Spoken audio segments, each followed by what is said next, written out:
Chip, chip, chip, chip, chip, chip, chip. Chip. Not many chip, but chip. Hello, everyone, and welcome to Friday. Tonight was the last for real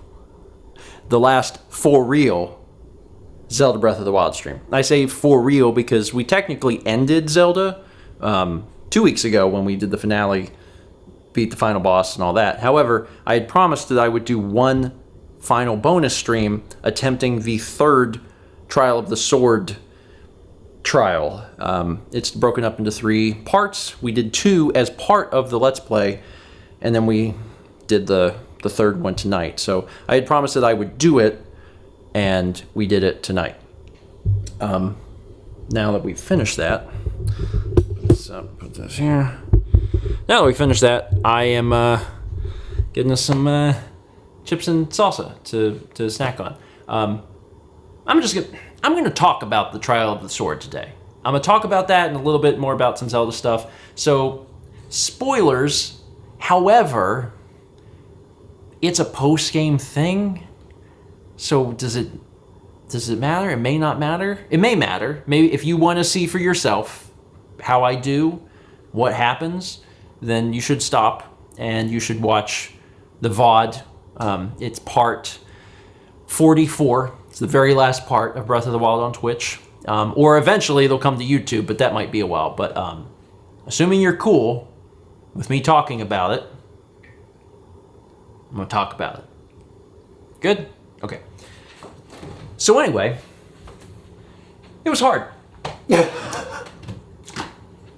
It was hard. It's interesting because, like, there were parts that weren't that bad. And when you're looking at it as a whole, I feel like as you go on, it gets easier because as long as things are going at a pretty good pace, you're gathering more supplies than you're using. And because it goes on longer, that has a tendency to, like, work out better. Like, you know, I used one thing but gained 2 things. One thing but gained 2 things. You do that in every room. By the end, you actually have a lot of stuff.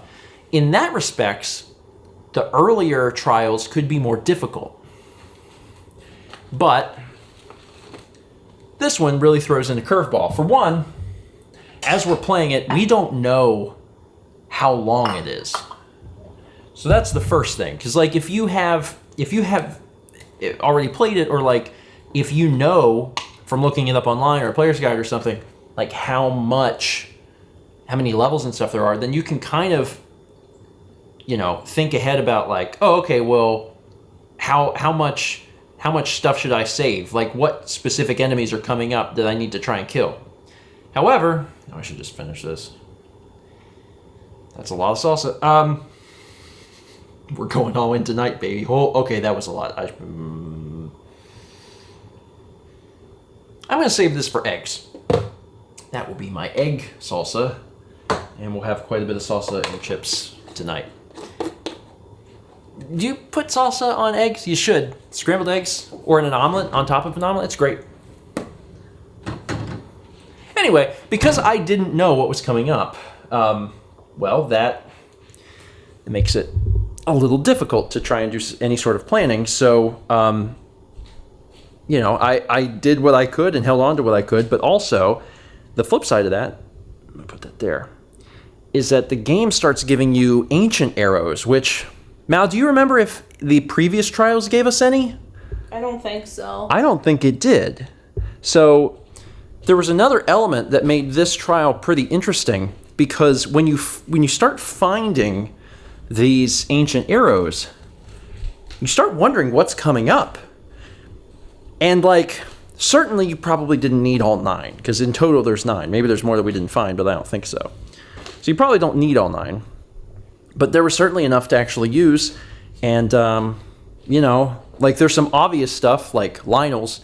One of the questions I got after we were done was, do you think that you could have beaten, you know, the trial if I didn't have the ancient arrows to kill the Lionels? And, like, I don't know, because I've never done it before, but I think maybe I could have, but it would have been really close. Like, it would have been difficult. So the ancient arrows helped a lot, but it was hard. Like, it was difficult. It was not an easy experience, and it took a long time too. I rushed through as much as I could because I had the defense up, and I had half an hour of defense up, but eventually that was gone, and I was only halfway through the thing because there's so many levels to it. But I did my best, and I had a lot of fun. I guess I won't spoil the outcome in case you did watch this far and you want to see it yourself. But I had a good time. Also, we tried a new Twitch feature, which was fantastic. Let me get us some water, and I'll tell you about it. So one of the features that has been on Twitch, I think for like a little bit, but we've never used, is it's called predictions. It's gambling, is what it is, but it's called predictions. The way it works is that the mods set up it's basically a poll. It's a contest where you have, option A or B. You might be able to do more, but I think it might just be two things. So is this going to happen or is this going to happen? And then people put points, their channel points, into one or the other, and they can choose how much they want to wager or predict. So we did that tonight for the first time, and it was really entertaining. I really, really enjoyed doing it because I was trying to beat this trial, and the question for everyone was, will I beat it this try?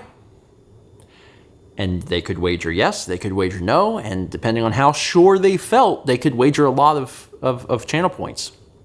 So that's the way we did it, with the mindset of, I make an attempt, and if I fail, then the folks who said I couldn't do it, they get the points from the folks that said that I could, and then the next attempt, we run the thing again. So some crazy stuff happened tonight. Some really crazy stuff happened, and it makes it so much more engaging. It's actually a really, really good feature. It would work really well in like a competitive LP or just competitive stream. For instance, Mario Kart. Like if Mal and I were playing Mario Kart against each other, you could use a channel point prediction to say, well, who's going to win? And then you wind up with even more. So it's a really cool way to keep viewers engaged in an even more interactive way than it already is. And that's basically what Twitch and live streaming is trying to find ways that take the traditional form of video entertainment, but like reach through the screen at the viewer themselves. And this is just a really cool way to do that. So it was a fun experiment. I think people really enjoyed it, and we'll have to come up with some more interesting ways to incorporate that into future ideas and streams. That being said, man, people didn't believe in me. Wow. It's fair, because I had never played it before, but man, the odds, man, when like 90+% of people are like, nah, he's not gonna be able to do it.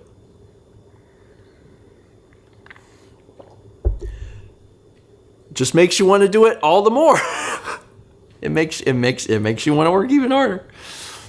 Anyway, it was a good time, and on that note, it was a good time all year. Someone had let us know in an alert that next week makes a year, so just shy of an entire year on Twitch, we played Breath of the Wild. I know I mentioned it 2 weeks ago, but thank you all again for tuning in over the course of the last year. It was a fun year. I know that we helped a lot of folks get through the year. You all helped us get through the year too. And now as we slowly but surely move back into some sense of normalcy and separate ourselves a little bit from the pandemic, maybe we can continue to hang out on Fridays and do more cool stuff. It won't be Zelda, at least not until next year when it's Zelda again. But for now, we're going to be looking at doing some other projects. Next week will be Mario Golf. So if you're interested in the new Mario Golf, I think Super Rush, Mario Golf Super Rush, it's coming out on Switch. We're going to pick it up and try it out next Friday and just play around with it. It's not a plan for like, oh, we're going to do a series on it. Just let's pick it up, let's play a game. Like kind of like an extended first 20 in a way. So we'll be trying it out and see what comes of it. Okay, that's it. I gotta eat some chips. Thank you all so much for watching. Before you go, your question for today is going to be, and this was asked on stream, and I thought it was a really good question. If you could add one enemy from a previous Zelda game into the next Breath of the Wild, what would you add? For me, it was anything scary. I couldn't remember the name of it, but apparently it's called a Dead Hand. So Dead Hand or Redead. Redead's more classic. I would just love to see there be a little more horror elements in Zelda, because there's elements that are just really frightening, but I didn't feel like Breath of the Wild was very scary, so just a little pinch, little dash of horror would be cool. So that's your question for today. All right, that's it. Let's meet back tomorrow, shall we?